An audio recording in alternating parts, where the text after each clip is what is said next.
સુરતમાં તસ્કરોના નિશાને હવે મંદિરો ઓલપાડના કુડસડ ગામે તસ્કરે એક મંદિરને નિશાન બનાવ્યું। સમૂહ વસાહત ખાતે આવેલ શિવ મંદિરને નિશાન બનાવ્યું। મંદિરમાં પ્રવેશી દાનપેટી તોડીને રોકડની ચોરી કરી। ઘટનાના સીસીટીવી ફૂટેજ સામે આવ્યા। 3 મહિના અગાઉ પણ આ જ મંદિરમાં ચોરી થઈ હતી। તસ્કરોના વધી રહેલા તરખાટને લઈને લોકોમાં ભય વ્યાપ્યો છે।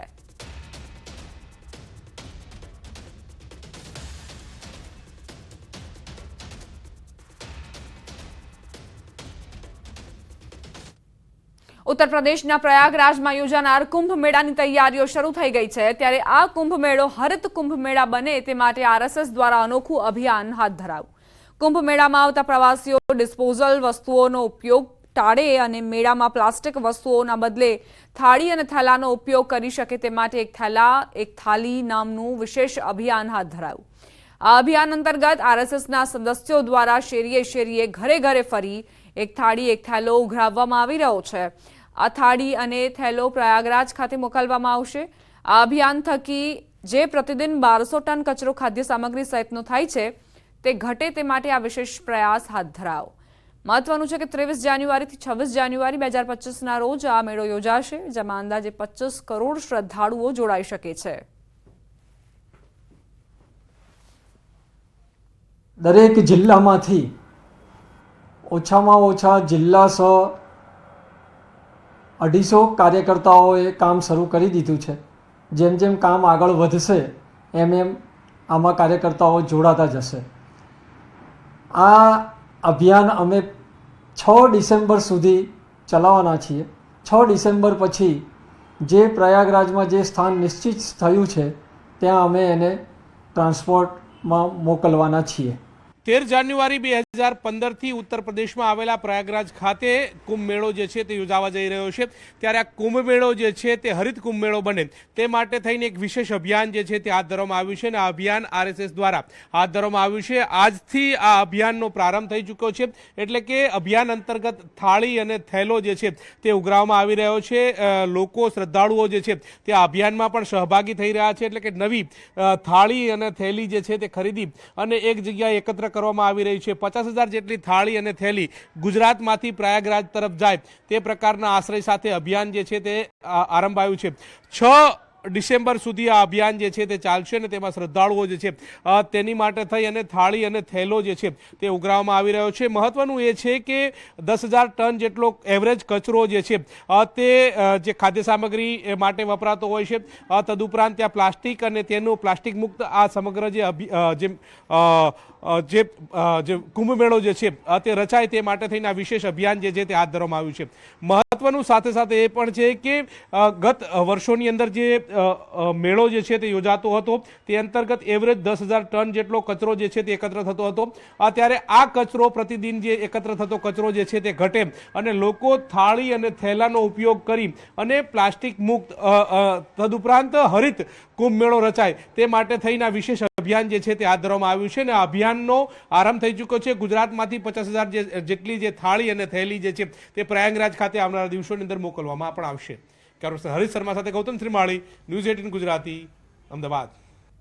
વડોદરાની એમએસ યુનિવર્સિટી જે A+ રેન્ક ધરાવે છે, તમને જાણીને નવાઈ લાગશે કે આ A+ રેન્ક ધરાવતી યુનિવર્સિટીની સુરક્ષા રામ ભરોસે છે। યુનિવર્સિટીમાં 40,000 થી વધુ વિદ્યાર્થીઓ અભ્યાસ કરે છે।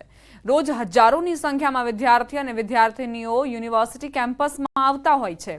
યુનિવર્સિટી કેમ્પસમાં લાગેલા 250 સીસીટીવી કેમેરામાંથી 200 સીસીટીવી બંધ હાલતમાં છે। માત્ર 50 સીસીટીવી કેમેરા ચાલુ છે, જેને લઈ યુનિવર્સિટીમાં ભણતા વિદ્યાર્થીઓ સત્તાધીશો સામે સવાલ ઉઠાવી રહ્યા છે। નવાઈની વાત એ છે કે યુનિવર્સિટીમાં અવારનવાર બહારથી અસામાજિક તત્વો આવી માથાકૂટ કરતા હોય છે। વિદ્યાર્થીનીઓની છેડતીની પણ અનેકવાર ઘટનાઓ બની, તેમ છતાં યુનિવર્સિટી સત્તાધીશોની ઊંઘ નથી ઉડી રહી। કોઈ અનિચ્છનીય ઘટના બની તો આરોપી સુધી પહોંચવાની મુખ્ય કડી જ બંધ હાલતમાં હશે, ત્યારે અહીં ખરેખર સુરક્ષાના નામે શૂન્ય જોવા મળી રહ્યું છે।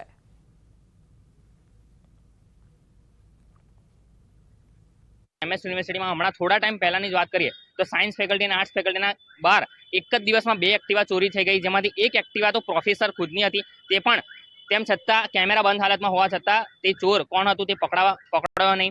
एना पछी आपणा लाइब्रेरीनी बहार एक विद्यार्थीनी डेकीमांथी पाकीट अने मोबाइल चोरी थई गया।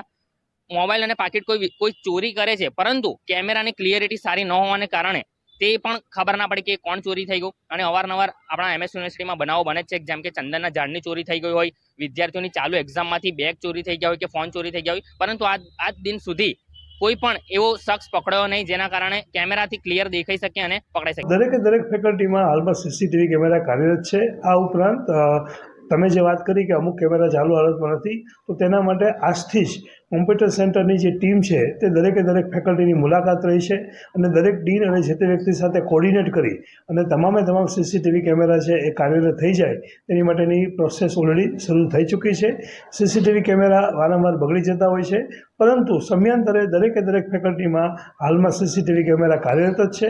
જો તમે વિશ્વવિખ્યાત MS યુનિવર્સિટીના વિદ્યાર્થી છો તો પોતાની ચિંતા પોતે જ કરજો, કારણ કે અહીંના જે સત્તાધીશો છે તમને સુરક્ષા પૂરી પાડવા માટે એટલા સક્ષમ નથી. એનો પુરાવો જે છે આજે અમે તમને બતાવવા જઈ રહ્યા છે. અત્યારે તમે દ્રશ્યો જોઈ રહ્યા છો, આર્ટ્સ ફેકલ્ટીના દ્રશ્યો છે. અને મહત્વની વાત કરીએ તો જ્યારે કોઈ ઘટના કે દુર્ઘટના બનતી હોય ત્યારે જે CCTV કેમેરા છે તે ખૂબ જ મહત્વની ભૂમિકા ભજવતા હોય છે. પરંતુ આ જે CCTV કેમેરા છે તે યુનિવર્સિટીના VCની જેમ આંધળા હોય તેમ લાગી રહ્યું છે. ઉલ્લેખનીય બાબત છે કે વિજિલન્સની ટીમ અગાઉ જ્યારે હતી ત્યારે સતત મોનિટરિંગ થતું હતું, વિદ્યાર્થીઓની જે ગતિવિધિ છે તેના પર નજર રાખવામાં આવતી હતી. પરંતુ આજે VC છે તેમના મનસ્વી વલણના કારણે જે વિજિલન્સની ટીમ છે તેનું વિસર્જન કરવામાં આવ્યું. સિક્યુરિટી ગાર્ડ છે, પરંતુ તેમાં પણ બહુ મોટો અભાવ જે છે તે જોવા મળી રહ્યો છે. પૂરતી સંખ્યામાં સિક્યુરિટી ગાર્ડ નથી. CCTV કેમેરા છે તો તે બંધ હાલતમાં છે. એટલે જો વિદ્યાર્થીઓએ પોતાની સુરક્ષાની ચિંતા કરવી હોય તો પોતે જ ચિંતિત બનવું પડશે, કારણ કે યુનિવર્સિટીમાં વિદ્યાર્થીઓની સુરક્ષાનું ધ્યાન રાખે તેવી કોઈ પણ પ્રકારની વ્યવસ્થા અહીંયા જોવા નથી મળતી. હાર્દિક દીક્ષિત, ન્યૂઝ 18 ગુજરાતી, વડોદરા. મહીસાગર જિલ્લાના ખાનપુર તાલુકામાં વર્ષોથી આદિવાસી હોવાનું પ્રમાણપત્ર ન મળતા શિક્ષણનો બહિષ્કાર કરી ખાનપુરના 21 ગામના વાલીઓએ પોતાના બાળકને શાળામાં જતા બંધ કર્યા. અનેક આંદોલનો કરવા છતાં પણ જાતિના દાખલા ન મળતા આ વખતે આદિવાસી લોકો અડગ રહી નવું આંદોલન શરૂ કર્યું છે.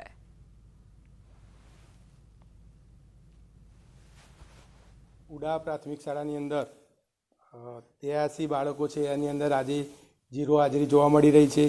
અને તમામ વાલીઓને દરેક તાલુકાની અંદર, દરેક શાળાની અંદર અમારા CRC મિત્ર તથા દરેક સ્કૂલની અંદર આજે SMC મિટિંગ યોજવામાં આવી રહી છે. દરેક વાલીઓને સમજાવટ કરવાની ચાલુ છે સવારથી 11 વાગ્યાથી.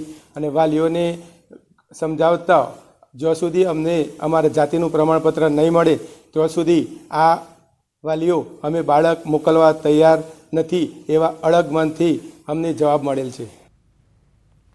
વાલીઓ દ્વારા પોતાના બાળકોને શાળામાં મોકલતા બંધ કરી દેવામાં આવ્યા છે. વાલીઓ દ્વારા પોતાના બાળકનો અભ્યાસ બંધ કરી દેવાયો છે.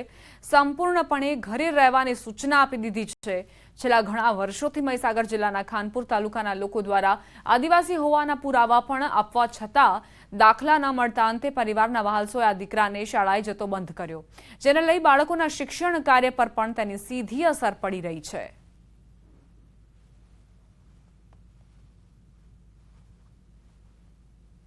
ખાનપુર તાલુકો મહીસાગર જિલ્લાની નવાગામ પ્રાથમિક શાળા છે. અમારી પ્રાથમિક શાળામાં આજે 214માંથી 17 બાળકો હાજર છે. એમાં અત્યારે SC બાળકો અને OBC બાળકો હાજર છે. ST બાળકો શાળાએ આવી રહ્યા નથી.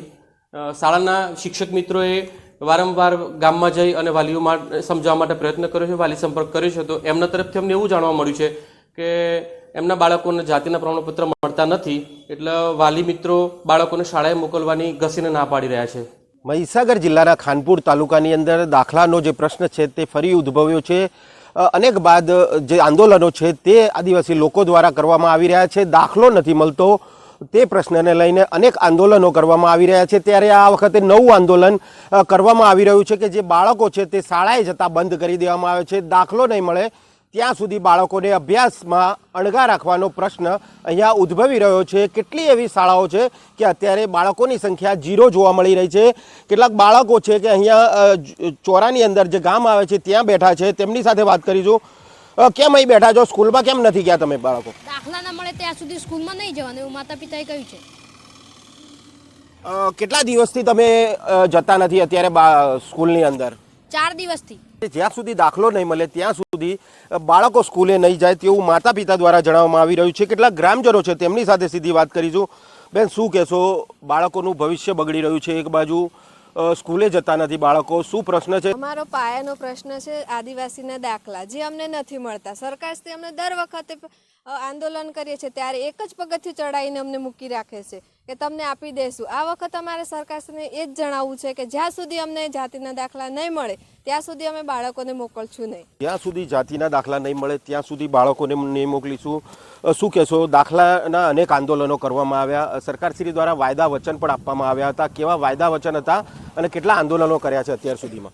અત્યાર સુધી વાત કરીએ તો ઈસવીસન 1979થી અમારો આ પ્રશ્ન ચાલે છે. 1979થી અમારા વડીલો વારંવાર આ માગણી કરતા હતા. 1979માં ફર્સ્ટ ટાઈમ માગણી કરવામાં આવી ત્યારે જે તે સરકારે અમને દાખલા આપવાનું ચાલુ કરી દીધું.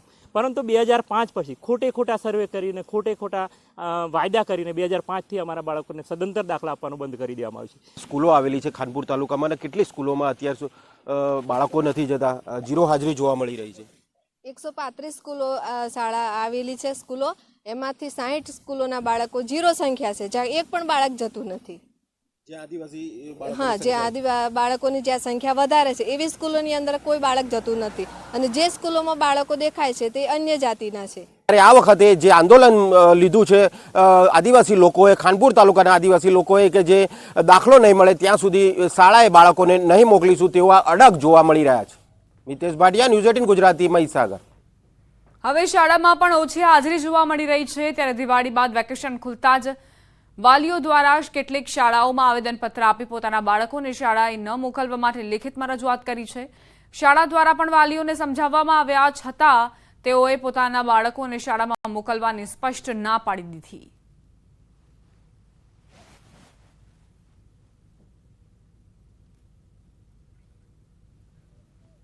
આદિવાસી હોવાનું પ્રમાણપત્ર ન મળતા જ લોકો વિફર્યા છે અને પોતાના બાળકોને શાળાએ ન મોકલવાની તેમણે રજૂઆત પણ કરી છે. શાળાના સંચાલકોએ તેમને સમજાવ્યા છતાં પણ હવે વાલીઓ માનવા તૈયાર નથી. આજે 26 નવેમ્બર એટલે રાષ્ટ્રીય દૂધ દિવસ. શ્વેત ક્રાંતિના જનક ડોક્ટર વર્ગીસ કુરિયનની જન્મજયંતિના અવસરે દેશમાં રાષ્ટ્રીય દૂધ દિવસ ઉજવવામાં આવે છે. ગુજરાત માટે આ દિવસનું વિશેષ મહત્વ છે.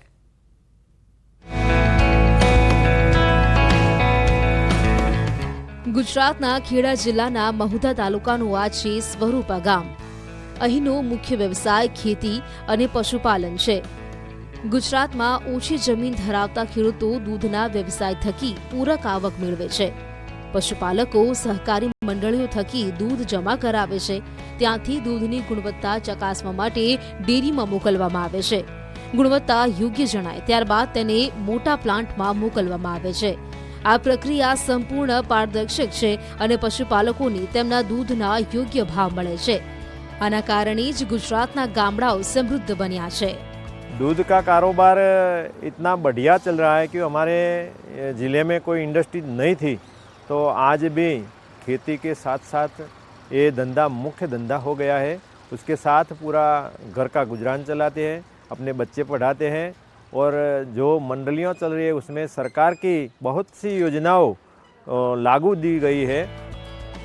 Gujarat cooperative milk marketing federation હેઠળ સંચાલિત ગુજરાતનું ડેરી સેક્ટર પ્રભાવશાળી વૃદ્ધિ કરી રહ્યું છે. અત્યાર સુધીમાં 18,164 ગ્રામીણ સહકારી મંડળીઓમાં 36 લાખથી વધુ ખેડૂતો જોડાયા છે, જે પ્રતિ દિવસ 215 લાખ લીટર દૂધ ઉત્પાદન કરી રહ્યા છે, જેના થકી વર્ષે 80,000 કરોડનું ટર્નઓવર થયું છે અને ગુજરાતનું દૂધ ઉત્પાદન 4.96%ના CAGRની વૃદ્ધિ કરી રહ્યું છે. 2014 के बाद मोदी जी देश के प्रधानमंत्री बने तो कोऑपरेटिव का एक अलग मंत्रालय बनाया और कोऑपरेटिव की जिसको जानकारी है ऐसे अमित भाई शाह को ये जिम्मा दिया और कोऑपरेटिव छोटे छोटे लोग भी एक साथ में ज़्यादा मिलकर एक साथ में काम कर सकते हैं, ऐसा एक मॉडल जो है वो देश के सामने खड़ा किया. मैं मानता हूँ ये देश के लिए नहीं पूरी दुनिया के लिए अमूल मॉडल और कोऑपरेटिव मॉडल वो एक आशीर्वाद रूप साबित हुआ है.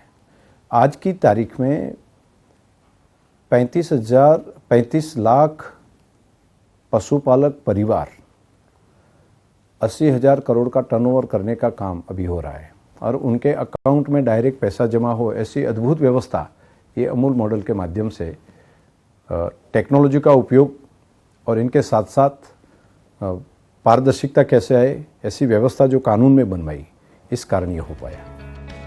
આ વૃદ્ધિ ગુજરાતના દૂધ ઉત્પાદનમાં રહેલું વર્ચસ્વ અને દેશના દૂધ ઉત્પાદનમાં લાખો પશુપાલકોના આર્થિક યોગદાનની સાબિતી આપે છે. ગુજરાતે સહકારી ડેરી ક્ષેત્રે મોડલ તરીકે કાર્ય કરી ભારતની શ્વેત ક્રાંતિમાં મહત્વની ભૂમિકા ભજવી છે અને ગુજરાત હજુ પણ આ ક્ષેત્રે નીત નવા કીર્તિમાન સર કરી રહ્યું છે. Bureau report, Banaskantha. આ સાથે જ બુલેટિનમાં અત્યારે બસ આટલું જ. વધુ અપડેટ્સ માટે આપ જોતા રહો News 18 ગુજરાતી.